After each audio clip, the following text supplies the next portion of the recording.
Breaking news out of Murphysboro this morning after crews have battled a house fire twice overnight. Happened a little bit after midnight the first time. Happened live on the air with us a little bit earlier this morning for the second time. News Channel 5's Matthew Torres was there doing a live shot when suddenly this thing cranks up behind you. Matthew, firefighters got there pretty quickly though once they saw it rekindling, didn't they? They did. They got here quickly for both fires, really. And like you said, we were on air when we saw a stream of smoke turn into just a plume of smoke. This is what it looks like right now. This is Georgetown Lane in Murphysboro. As you can see, they got it pretty much taken care of. I mean, hopefully. I mean, they thought that the first time, but as you can see, firefighters are now washing their gear and getting ready to clear out the scene. But take a look at this home. This is what it looked like around midnight when the flames just engulfed the back porch of this home and quickly wrapped on the side.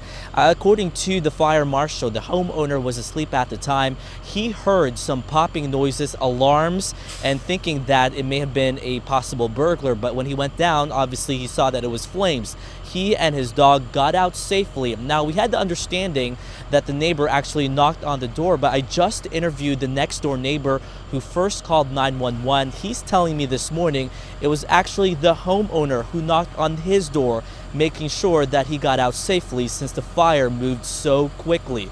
Again, nobody is hurt this morning. The cause of the fire is still under investigation, but it rekindled around 5:30 this morning, hence why there are so many firefighters still out here, even though the first fire started just around midnight. We're hoping to speak with the fire marshal to get more, but it will be under investigation. They will be out here later to determine the cause. Reporting live in Murphysboro, Matthew Torres, News Channel 5. Thanks, Matthew. And happening right now, a man is hospitalized after being shot by a deputy during an investigation at a pediatrics office, and the TBI is now investigating.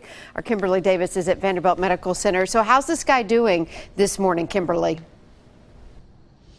Amy, good morning. Well, so far the TBI is not releasing this man's condition or even who he is, and they also have not released whether this operation was an undercover investigation or if this was just something that happened the day of. But we are working on finding out that information. But what we do know is that this all happened around 5:30 last night on the 1600 block of Nashville Highway at Columbia Pediatrics. We're told the Murray County Sheriff's Department was conducting an investigation to look into suspected illegal activity and arranged to meet the man at that location. According to the TBI, as deputies were trying to arrest the suspect, he tried to run over officers, and at least one deputy fired his weapon.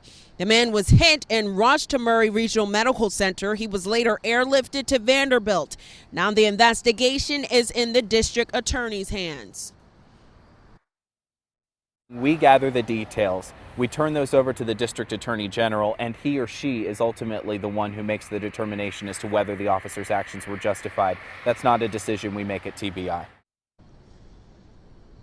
Again, that man is still here in the hospital this morning, and again, his condition is unknown at this hour. We are working on finding out how he is doing, and no officers were injured in this incident. For now, we are live at Vanderbilt University Medical Center. I'm Kimberly Davis, News Channel 5. Kimberly, thank you. And happening right now, police looking for suspects in a drive-by shooting from East Nashville. News Channel 5's Alexandra Cohen has been working this story for us. And what's the latest, Alexandra?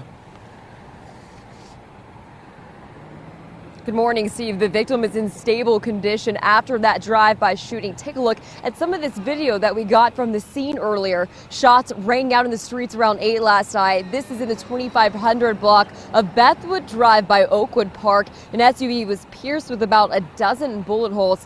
Police say a man was sitting in his car when an unknown suspect drove by and opened fire. A bloody rag sat on the ground at the scene. Police do not have a suspect or vehicle description at this time, but officers tell me this is being investigated as possibly drug-related. Again, that victim is expected to make a full recovery. However, police are actively searching for witnesses right now, so if you have any information, call police immediately. Reporting live in East Nashville, Alexandra Cohen, News Channel 5. Alexandra, thank you. And Murphysboro police are investigating after a man stumbled into the emergency room. He'd been shot several times. The Daily News Journal reporting someone apparently shot Mason Davis several times in the face and torso Monday night. The 25-year-old is in Vanderbilt now. No word on his condition. If you know anything that might help, call Crime Stoppers at 615-893-STOP. Another arrest in connection with the death of a Bedford County woman. Danny Allen faces especially aggravated burglary charges. Special agents say the 21-year-old was one of 8 people who broke into Angela Kibble's home last September, and we're told he was there when she died. New developments now. A Rutherford County man is dead after strong winds blew a tree down on top of him. It happened in Milton, northeast of Murphysboro. Fire officials say the 64-year-old had just wrapped up mowing his yard. He was riding his ATV toward the house when that tree snapped and fell on him. Investigators say wind gusts in the area were as high as 70 miles per hour at the time. Happening now, the TBI has issued an endangered child alert for a 9-year-old girl. Investigators say Carly Trent was taken from school yesterday by her non-custodial uncle under false pretenses. Carly goes to school in Rogersville, but the TBI wants everyone to be on the lookout because they don't know where the pair could be headed. Simpson drives a van, and it looks a lot like this one. It's a 2002 Dodge conversion van with a dark stripe down the middle, has Tennessee tags. Call 1-800-TBI-FIND if you recognize Carly Simpson or the van. Meanwhile, authorities are also searching for this Sumner County teen. Jebediah Shell was last seen at his house Tuesday morning. Investigators believe the 14-year-old may be wearing a tie-dye hoodie and riding a black mountain bike. We're told he may be heading towards Fayetteville. Call 1-800-TBI-FIND if you see him.